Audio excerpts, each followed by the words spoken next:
A situation, a steel beam is simply supported on a span of 12 meters. We are given the section W410 by 100, and then we are given the following section properties. Area, flange width, thickness ng web, depth, flange thickness, moment of inertia, E, modulus of elasticity, and binigyan na tayo ngayon ng Zx and Zy. So ito ay yung tinatawag natin na plastic section modulus.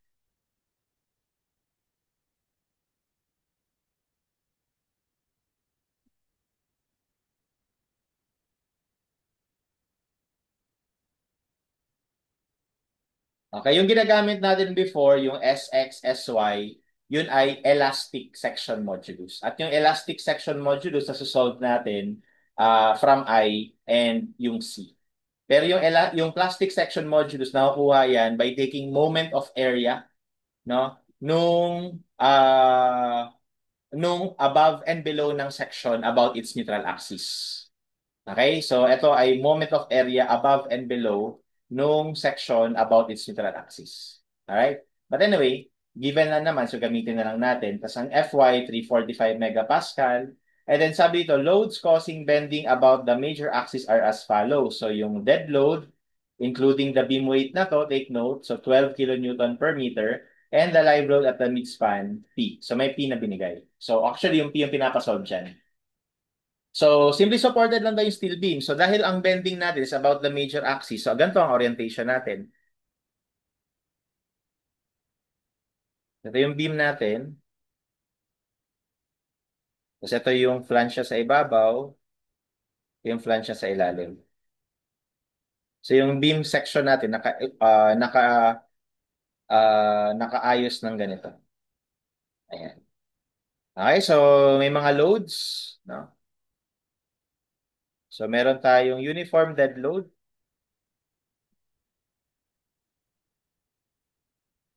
Okay, tapos meron tayong P na live load. Sa midspan, no? In-specify niya naman. So, that means ito,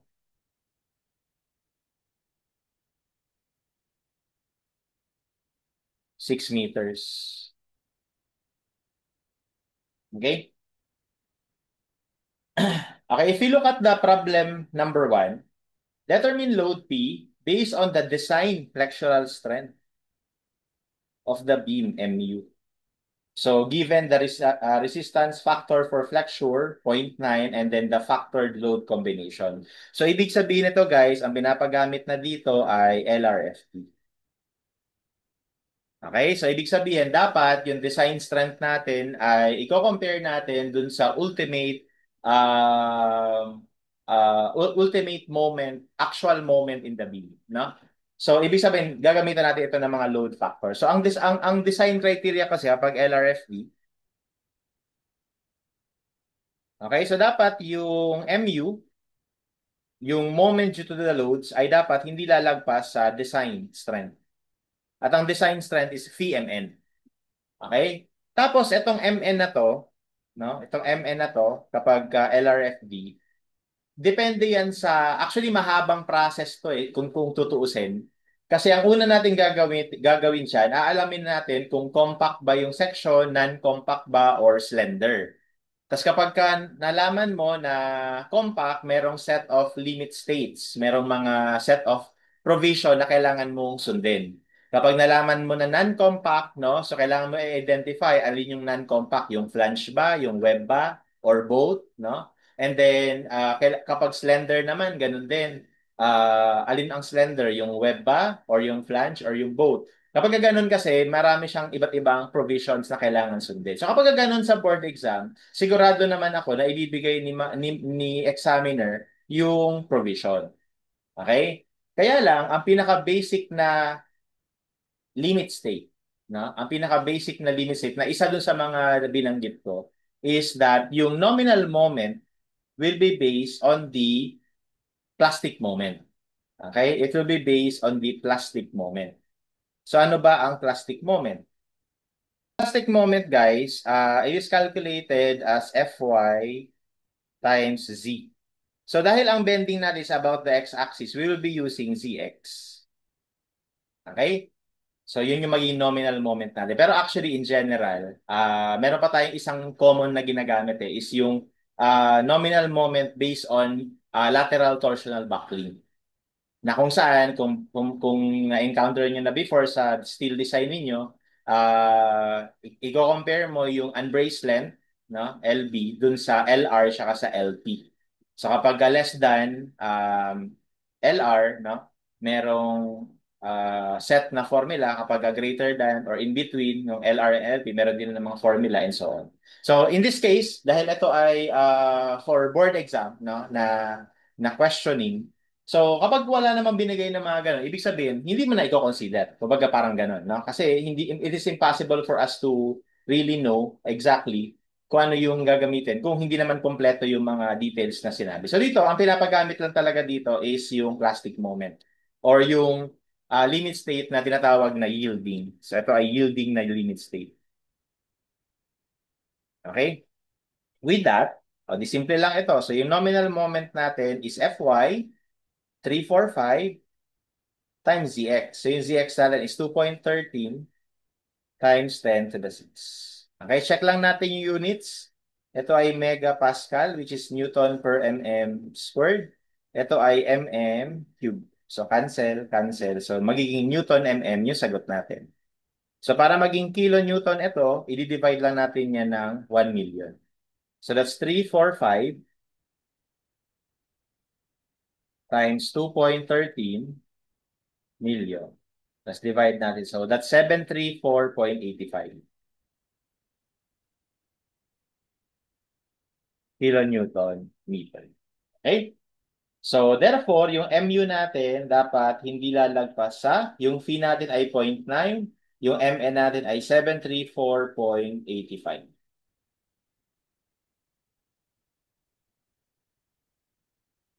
661.365. Ayan. Okay? So ngayon, yung MU natin, syempre, manggagaling dito. No? Manggagaling dito. So yung maximum moment nito, yun yung magiging MU. Pero dapat factored. No? Dapat factored. So yung MU nito is actually, dalawa, no? Uniform load. So kapag uniform load, ang maximum moment nasa midspan. So WL squared over 8. Tapos meron tayong concentrated load sa midspan. So nasa midspan ulit yung maximum moment nun and that is PL over 4. So i-add lang natin yun. So therefore, yung MU natin ay magiging equal sa PU factored, no? L over 4 plus WU factored ulit, L squared over 8. Kasi dapat factored yan. So, ibig sabihin, this is going to be 1.6 ng P live load times 12 over 4. And then, yung WU natin na 12, ipa-factor natin ng 1.2 times 12 times 12 squared over 8. Okay? So, yan ngayon yung magiging MU natin. And dapat ito, itong buong to, hindi lalagpas dito. So basically, pwede natin equate na lang, no?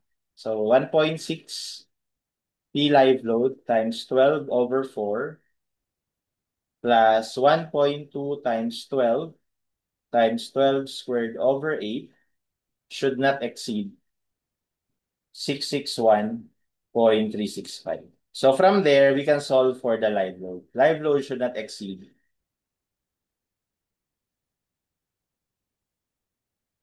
Okay, minus ko lang yung transpose ko lang itong term na to.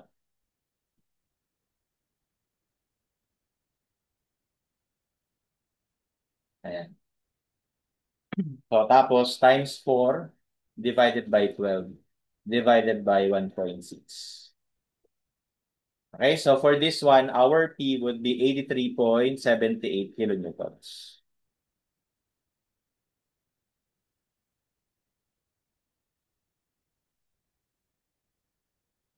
Okay, so from the choices, we will just choose the nearest value, ha? So that is letter C. Okay? Next, determine the load P based on design shear strength naman. So design shear strength, ganun ulit. LRFD ulit to. So actually, yung buong problem na to, LRFD. Design. So ano ba yung design shear, ano ba yung criteria sa LRFD pagka shear? So dapat yung VU hindi lalagpas sa VVN. Ano yung VN? Ano yung nominal shear strength? So actually, ito ay ang nominal shear strength as provided by NSCP, parang kaparehas lang ng ng sa allowable stress design. So FY pa din times area ng web. Tapos meron lang dito dinagdag na parang factor na CV. Okay? Pero kapag wide flange, etong CV na to is just 1. Tapos etong AW na to is area of web. So meaning, ito yung ano natin, D times thickness of the web. Di ba? Kumbaga, pag ito yung wide flange natin, di ba, ang usual naman na ginagawa natin pag kinocompute natin yung web shear stress, ito yung area. Yan. Okay? So D, tapos thickness of the web. Okay? And then yung Fy as is. Alright? Um, ang wala lang dito, I believe, is hindi binigay yung reduction factor for shear. No, hindi niya binigay yung reduction factor for shear. Pero, yung reduction factor for shear, parang sa parang sa RCD, no? It's also 0.75.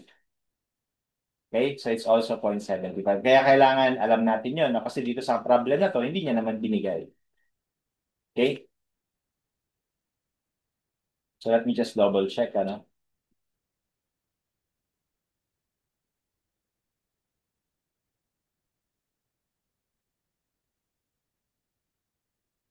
Okay, so actually,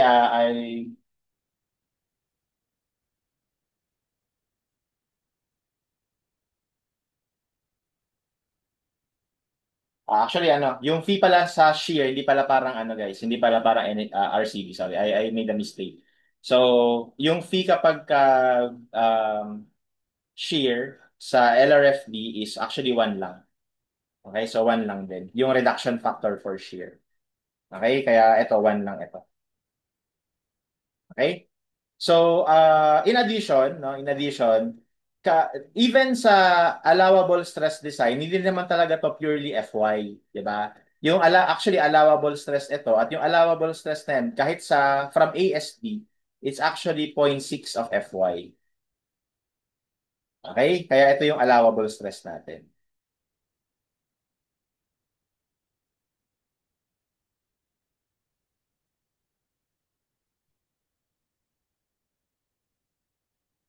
Allowable web shear stress. Okay? So, yan. No? So, kapag kinubit natin ngayon yung PVN, that is 1 times 0.6 FY AW. So, AWD times thickness of the web. D thickness of the web. 410 times 10. Ayan. Okay? And then CV, which is 1 lang din naman. So, that will be our PVS. So, ang units nito, ito ay Newton, mm squared, kasi megapascal. Ito ay mm. Ito ay mm. So, magiging sagot dito ay naka-Newton. Okay, kaya kung gusto mo, naka-kilonewton, divide mo lang yan ng 1,000.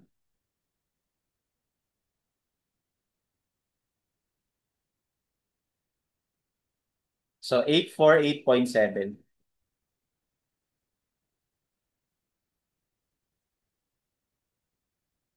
Okay?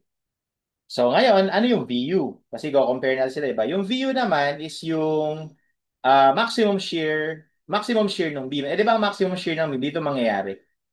Di ba? Kapag simply supported. So, dito or dito. And ang magiging maximum shear natin galing dito sa PL is just PL over 2, half, di ba? Tapos galing naman dito sa W is WL over 2 din.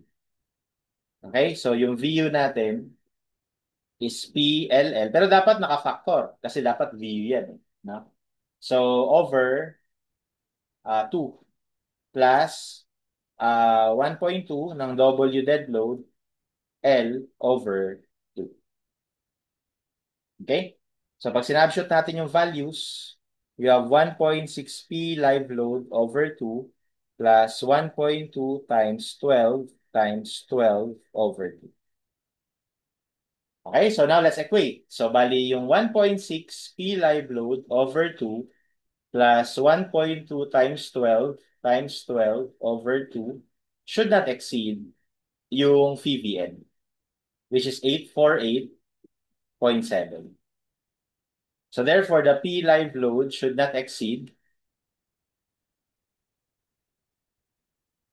transpose ko lang to,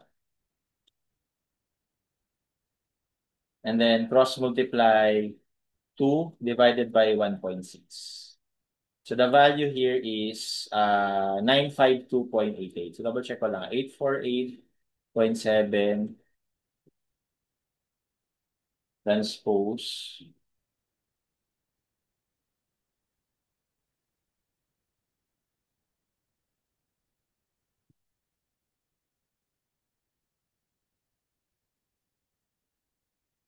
Ay, so tama naman, no? 952.875. Okay, so double check ko lang.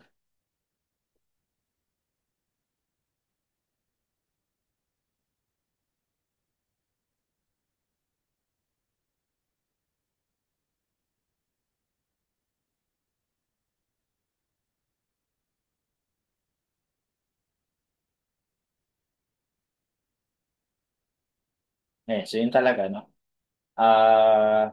952.875 kilonewtons.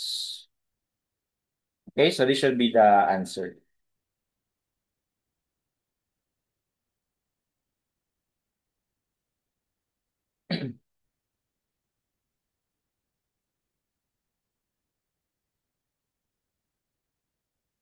Okay, so the answer here should be 952.875.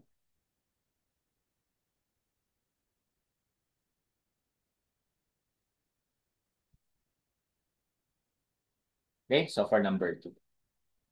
And then lastly, for number 3, at service load, the allowable mid-span deflection due to live load is 1 over 360 of the span. Determine P based on the allowable deflection. So, here we have to take note, no? Sinabi niya at service load. So, ibig sabihin ng service load ay unfactored load.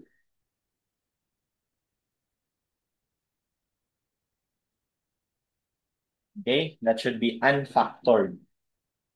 Um, The allowable mid-span deflection, ito pa isa. Kailangan kasi mabasahin natin maigi, no? Due to live load lang. Okay? Is 1 over 3/6 over the span. So, ibig sabihin, yung pinag-uusapan natin dito, due to live load. So, sinapahanap sa ano na naman yung P based dyan sa criteria na yan. Okay? So, number 3.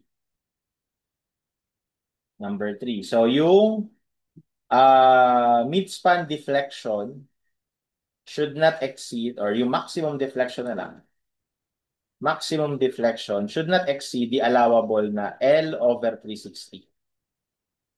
Okay? Pero ito, due to live load only. No? Due to live load. Eh, di ba ang live load natin? So, ganito lang yan eh. Bali, parang ang mangyayari ngayon dito, ine-neglect natin sa computation yung dead load. Kasi sinabi niya, specifically, pang live load. So, meron ka lang ganyan. Eh, di ba ang deflection kapag nasa mid-span na simply supported beam, okay, is PL cube over 48 EI. Alright? So, therefore, this is PL cube over 48 EI. Okay? Tapos service, so ibig sabihin, hindi mo na kailangan i-factor yung P. So, P live load, L cube over 48 EI. Should not exceed L over 360. So, ganyan lang. So, substitute lang natin yung values. So, ito, P live load. Isipin ko na kilonewton to. So, mag-multiply ako ng 1,000 para maging newton. Yung L natin, 12, gawin nating mm, 12,000 cube over 48 E. So yung E, 200, gawin nating megapascal. Tapos yung I, gagamitin natin syempre IX kasi ang bending natin is about the x-axis. So yung IX natin ay 297 times 10 to the 6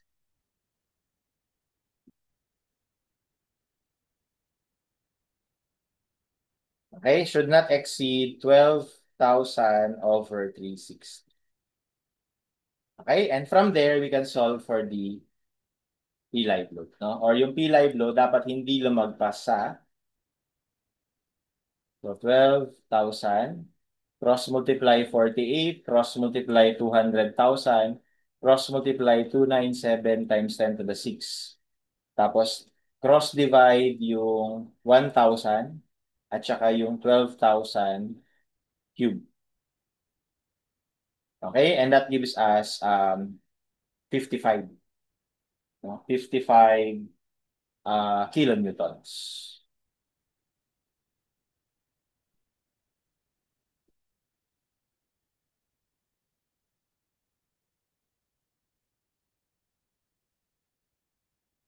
Okay?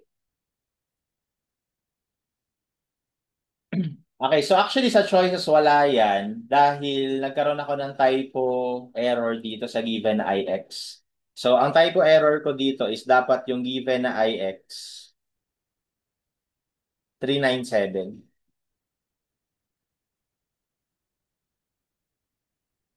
So i-correct na lang natin ha para nasa choices yung sagot.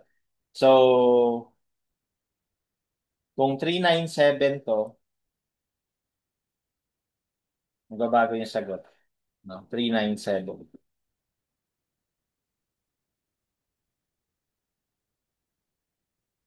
Okay, so gawin ko lang tong 397. So typo error yun nasa original. Okay, so anyway, ang sagot is 73.52.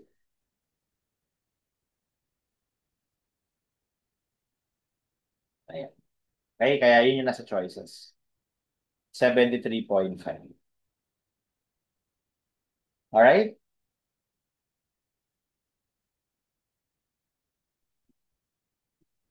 Okay, and that's how we solve this problem.